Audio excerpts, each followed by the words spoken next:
Here is lesson 4, rational exponents revisited. So we have discussed rational exponents before. Rational exponents are exponents that are fractions.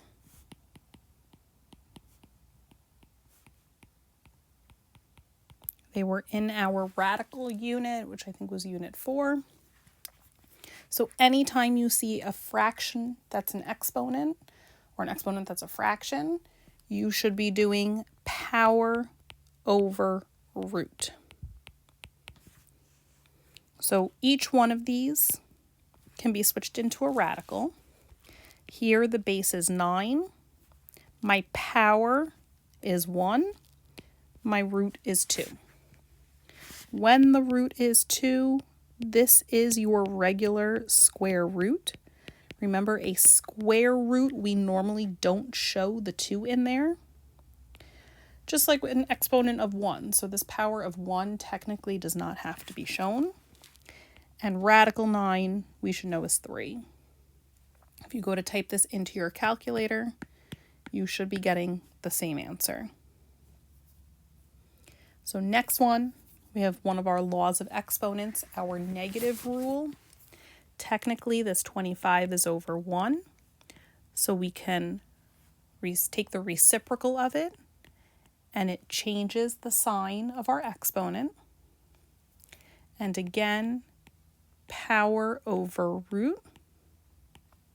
We get 1 over what's really just the square root of 25, which is 1/5. And if we go to do that one on our calculator, you might get the decimal, and then math, enter, enter. There's our 1/5. So we're going to be looking back at the power over root today, but within it, we're going to be doing all of our laws of exponents from lesson 3. So remember, rational exponents, you should recognize both words.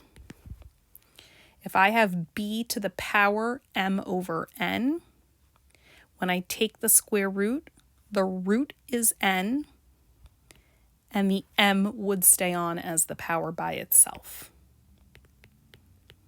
So for all of these questions today, we're going to manipulate them using our laws of exponents from lesson 3, but we're also going to be adding in the power over root at some point. So here, number 1, I have 10 times 8 to the negative 1/3. I want to try to evaluate this without using a calculator. So whoever the exponent is attached to, remember that's the one that does the flipping. The exponent turns positive. Using power over root, from here, I see that this is just the cubed root of 8 to the 1st, which is just the cubed root. Cubed root of 8 is 2, so this is really 10 times 1/2. And 1/2 of 10 is 5. So now we're going to get into these are all Regents questions, all of these that are showing up now for the rest of the lesson. And it's manipulating using all of our laws of exponents along with the power over root. Before you go to do power over root, you should be taking care of the negative exponents. This b is really over 1, so my negative exponent flips the b to the bottom and the exponent turns positive. The exponent itself does not do any flipping. Only the base switches to the other side, and the exponent stays the way it is. We just lose the negative. So from there, here comes our power over root. The root is 2. The power is 3. But again, we should recognize a root of 2 as our regular square root. So another way to write this, answer choice 2. They put the parentheses in, it means the same thing. Sometimes they show a parenthesis, sometimes they don't. So question 3. When simplified, the expression the cubed root of m to the fourth times m to the negative 1/2 is equivalent to which of the following? So we can see here from the answers that all of them were condensed down to a single term with just m in it, which means that we have to condense this down using one of our rules from Wednesday, lesson 3. This one is multiplying, so we will be using our product rule, but the only way the rules from lesson 3 work is without radicals. So before I can get to that, I need to take that first one and get rid of the radical by converting it with power over root. So the first one becomes m to the 4/3. That second one was already not in radical form. So from here, now I am able to multiply using my product rule, which means that I am going to add my exponents. Now, I would just do this on the calculator if I were you. Oh, I have to wait for the add to play.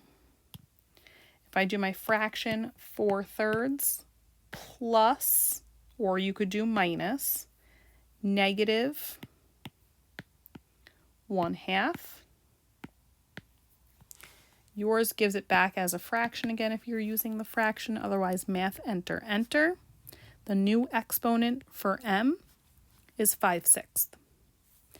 Now, looking at the answer choices, they're all back as radicals again. So in order to do the different properties of exponents from lesson 3, you cannot have a radical, so you have to convert. For this one, they're making us go back again as a radical to select the right answer choice. So my root is 6, my power is 5, and I should get answer choice 4.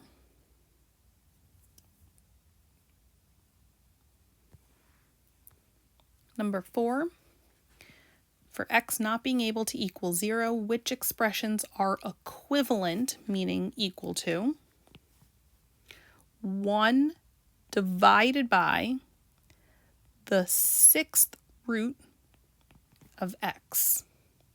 So which of these options, 1, 2, or 3, is equal to 1 over the 6th root of x? So I'm going to start with number 1, the first option.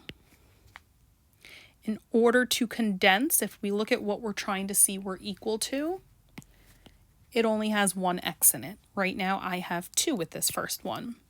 So in order to be able to condense down, again, that's our laws of exponents from Wednesday, we're going to have to do power over root. So I get x to the 1/6 over x to the 1/3. Just doing that one conversion, we should see it's now equal to choice 2. So 1 and 2 mean the exact same thing. They are just written 2 different ways. So let's take a look now at the second one. To continue condensing down, we're going to now subtract the exponents. And again, right on your calculator works. If you get a decimal, make it a fraction. This is equal to x to the negative 1/6, which is the third. So since none of the answer choices say that none of them are an option, obviously they are now all 3 an option since they are all really equal to each other. So it is answer choice 4. But the way we get it to match the answer, we're using our negative exponent property to turn it positive, and then ultimately going back to power over root.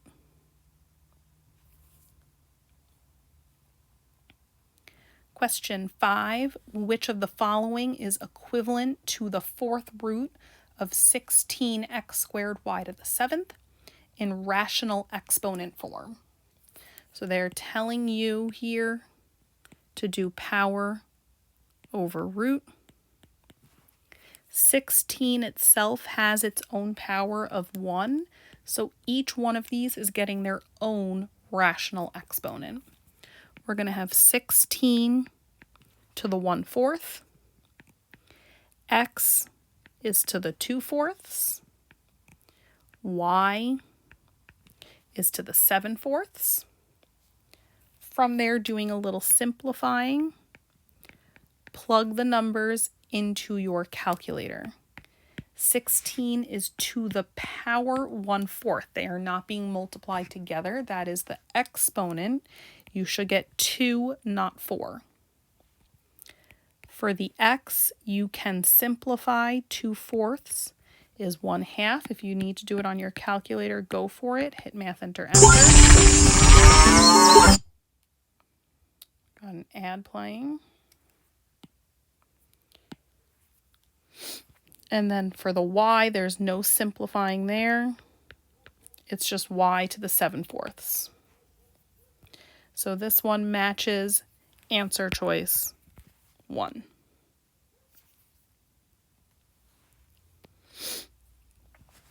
Verse 6, which expression is equivalent to this? So just like we were doing with lesson 3, we're going to start by distributing the exponent to everything inside. So we get 8 to the 1/3 power. X already had an exponent, so we are going to multiply. Math, enter, enter. We get x to the 4/3. The y, same thing. You get y squared. 8 to the 1/3, again, that's an exponent. The 1/3 for the 8 gets me 2. No simplifying with 4/3. And then y squared. Now looking at my answer choices, I don't see this there, but I can eliminate answer choice 1. I can eliminate answer choice 3. Answer choice 1, the x was not correct. Answer choice 3, right away, the 8/3 is not correct. Answer choice 4 can get eliminated. This 2 is no longer inside of the cubed root. This 2 came out, it is done. The reason it is answer choice 2, here we have an x to the 1st, power over root. We have an x to the 1/3. Everything is attached, so they're all multiplying, which means we're going to add the exponents. So 1 plus 1/3 is where the x to the 4/3 comes from. So sometimes you do the manipulating on the original problem, and then from there you sometimes have to manipulate the answer choices further until they finally match. Question 7, same concept as 6. I have this big cubed root and I want to see which of these is equivalent, meaning they mean the same thing. So all of these, except for one of them, is written without radicals anymore. So we are starting off with power over root. And like the last one, 27 has its own power. So we're going to have 27 to the 1/3. A is -6/3. B is 3/3. And C is 2/3. So right there you can probably find the right answer choice based on just the C needing a fraction as an exponent. But to see why that is the way it is, 27 to the 1/3 goes into my calculator. Again, as an exponent, the 1/3. So that's where all the 3's are coming from. A, -6 divided by 3 is -2. For the B, 3 divided by 3 is 1. C, there's no simplifying there. So the reason the answer comes out to be answer choice 4, the 3 is still just 3. A to the -2 is really 1/a squared. B to the 1st is B. fractional exponents, they chose to make it a radical again using power over root. So we have the cubed root of c squared. And putting these all over 1, they merged it as just one big fraction, which is how we get answer choice 4. So last one, number 8, starting with the parentheses, I'm going to distribute the 2/3 to everything inside. So we have negative 54 to the 2/3. X already has an exponent, so we are going to multiply. We get x to the 6th. The y already has its own exponent. So multiplying, you should get y to the 8/3. I would plug the numbers into my calculator. Now, when I try to hit math enter, this does not convert. This piece alone is coming out to 14.2866. Now, the one thing that I'm noticing here, all the numbers that are left all come out as 9. With that, they all have a 4 left over. So really, the only thing that we have to check out in terms of the numbers is, do we get an I or not? Looking at my calculator, there is no I left here. So 1 and 2 are out. If you are meant to get an I, your calculator will have an I next to it. So looking at answer choices 3 and 4, they both have the x to the 6th on top. So which one gets y to the 8/3 on the bottom? So here is where, like I mentioned on the last one, I would start manipulating my answer choices to see which one goes back to this, y to the 8/3. So for 3, we have y to the 1st times y to the 1/3 using power over root. And then adding exponents on your calculator, you would get 4/3. It's not that one, so it has to be answer choice 4. And that's because we have a y squared and then a y to the 2/3, and adding those exponents is where you would get y to the 8/3. So answer choice 4.